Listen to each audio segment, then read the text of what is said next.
Hello everyone, कैसे आप सभी। उम्मीद है कि आप स्वस्थ होंगे, मस्त होंगे। और आप सभी का आपके प्यारा सा YouTube channel army success point पर स्वागत है।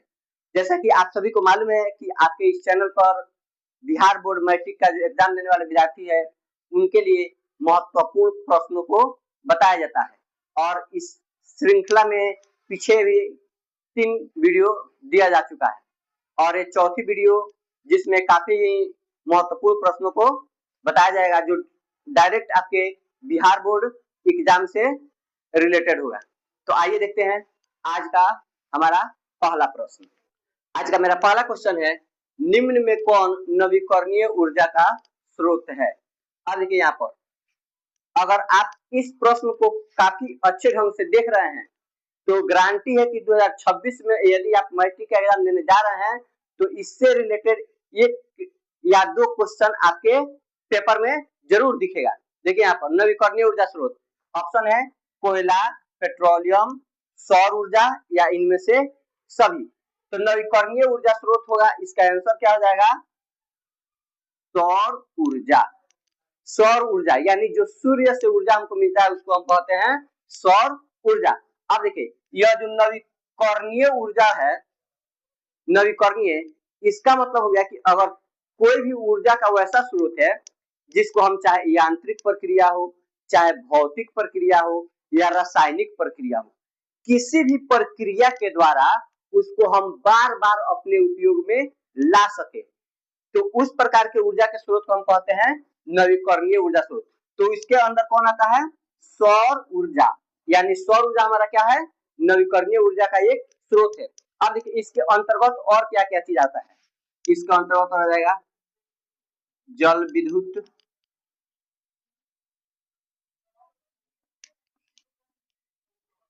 पवन ऊर्जा,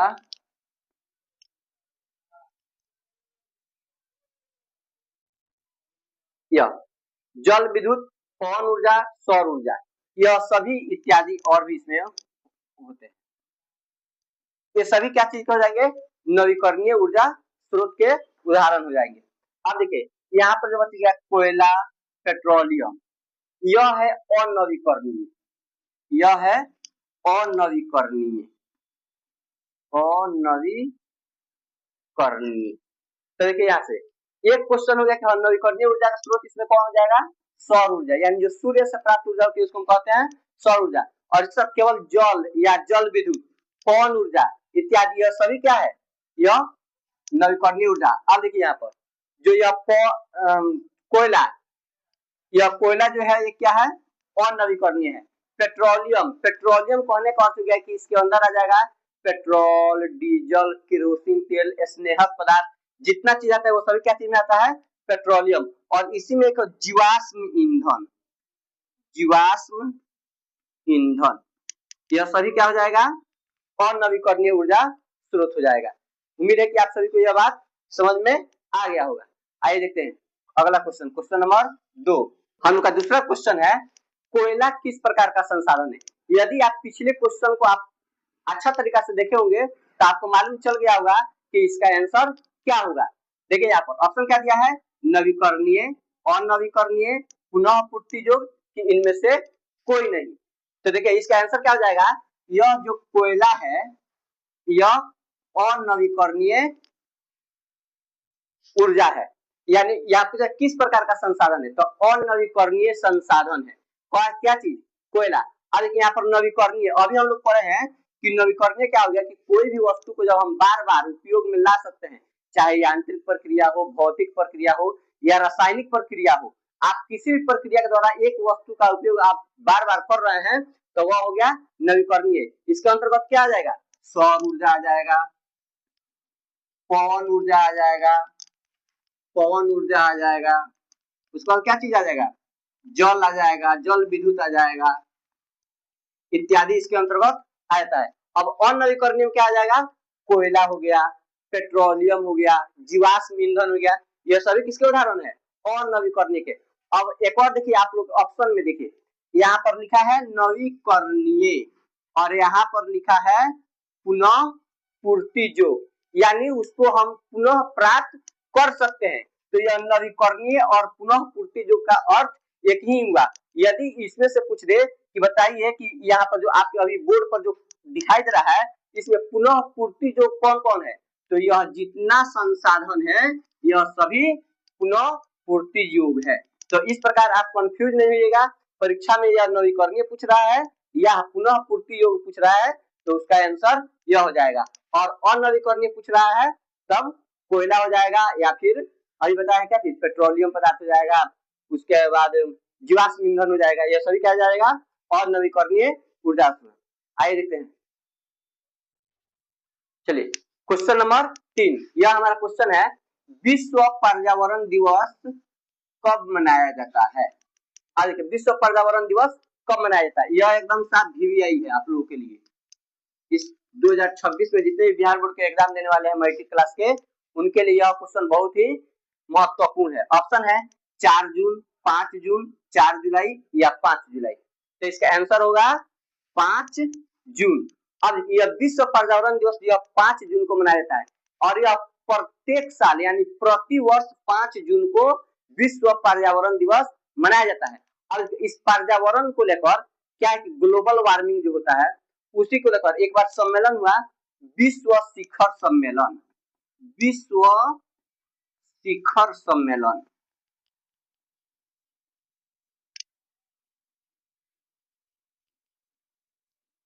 विश्व शिखर सम्मेलन हुआ 1972 में, 1972 में। और यह हुआ कहाँ था, तो स्टॉकहोम में हुआ था, स्टॉकहोम में।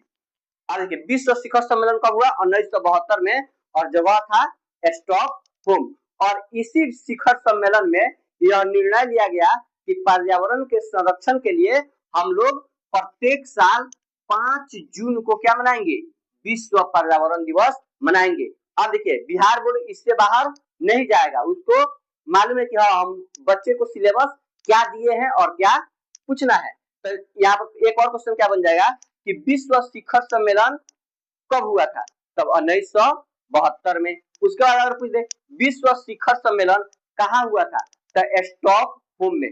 या फिर पूछ दे कि विश्व पर्यावरण दिवस किस सम्मेलन के बाद यह निर्णय लिया गया कि प्रत्येक साल हम लोग 5 जून को विश्व पर्यावरण दिवस मनाएंगे, तब विश्व शिखर सम्मेलन में यह निर्णय लिया गया कि प्रत्येक साल 5 जून को क्या मनाएंगे, विश्व पर्यावरण दिवस मनाएंगे। उम्मीद है कि यह बात आप सभी को समझ में आ गया होगा।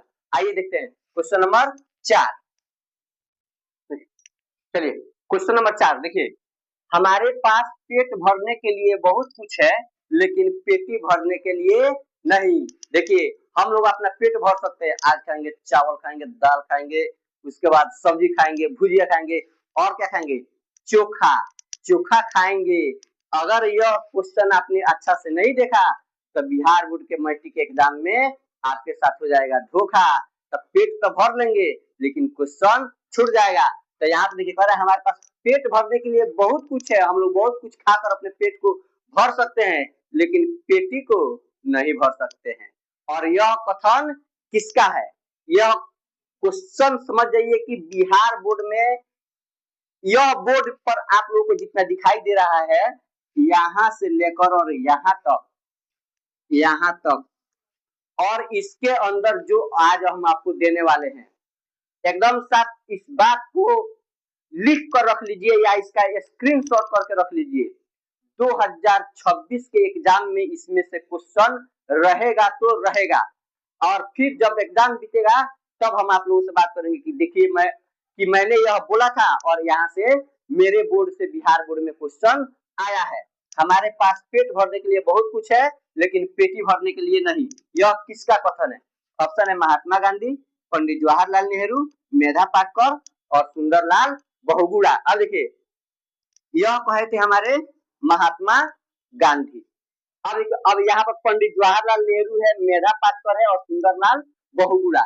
यह बात हमारे पास पेट भरने के लिए बहुत कुछ है लेकिन पेटी भरने के लिए नहीं, यह तो कहे थे महात्मा गांधी। अब पंडित जवाहरलाल नेहरू जो थे वह देश के बांधों को भारत का मंदिर कहे थे। देश के बांधों को, देश के बांधों को भारत का मंदिर। यदि आपसे क्वेश्चन पूछ दे कि देश के बांधों को भारत का मंदिर किसने कहा, तो पंडित जवाहरलाल नेहरू। और यह पंडित जवाहरलाल नेहरू हमारे स्वतंत्र भारत के पहले क्या थे, प्रधानमंत्री थे। और यह मेधा पाटकर, यह संबंधित है नर्मदा बचाओ आंदोलन से। नर्मदा बचाओ आंदोलन, नर्मदा बचाओ आंदोलन। और यह सुंदरलाल बहुगुणा, यह संबंधित है चिपको आंदोलन से। चिपको आंदोलन। और यह चिपको आंदोलन क्या हुआ था, उत्तराखंड के टेहरी गढ़वाल जिला में। उत्तराखंड के टेहरी गढ़वाल जिला में कब, 1972 में। देखिए यहाँ पर केवल इतना अगर आपने अच्छा से सुन लिया, यह वीडियो अच्छा से देख लिया, आपके बिहार बोर्ड में इससे क्वेश्चन रहेगा ही रहेगा। आरएनएस सक्सेस पॉइंट के इस बोर्ड को आप स्क्रीनशॉट करके अपने दिलो दिमाग में छाप लीजिए। आपका बिहार बोर्ड इस बोर्ड से लड़ेगा। क्वेश्चन पूछ रहा है कि बताइए इसमें हमारे पास पेट भरने के लिए बहुत कुछ है लेकिन पेटी भरने के लिए नहीं, यह कथन किसका है, आंसर हो जाएगा महात्मा गांधी। यदि पूछ दे कि देश के बांधों को भारत का मंदिर किसने कहा था, तो हो गया पंडित जवाहरलाल नेहरू। या केवल पंडित नेहरू भी कहेगा तो हम क्या समझेंगे कि यही हमारे चाचा जी है। बच्चे उनको प्यार से क्या कहते थे, चाचा जी कहते थे। और देखिए यह मेधा पाटकर, यह नर्मदा बचाओ आंदोलन से संबंधित है। और सुंदरलाल बहुगुणा, यह सबसे ज्यादा इंपॉर्टेंट, यह बोर्ड में आप लोगों को सुंदरलाल बहुगुणा यह किस आंदोलन से संबंधित है, चिपको आंदोलन। और चिपको आंदोलन किससे संबंधित है, पर्यावरण से संबंधित है, हरे पेड़ पौधों के कटाई के विरुद्ध। और पूछे चिपको आंदोलन कहाँ हुआ था, उत्तराखंड में। उत्तराखंड में कहा, टेहरी गढ़वाल जिला में। अगर पूछे चिपको आंदोलन हुआ कब था, तब 1972 में। या पूछ दे चिपको आंदोलन के प्रणेता कौन थे, तो कौन थे, सुंदरलाल बहुगुणा। या पूछ दे चिपको आंदोलन के प्रमुख नेता कौन थे, तो सुंदरलाल बहुगुणा।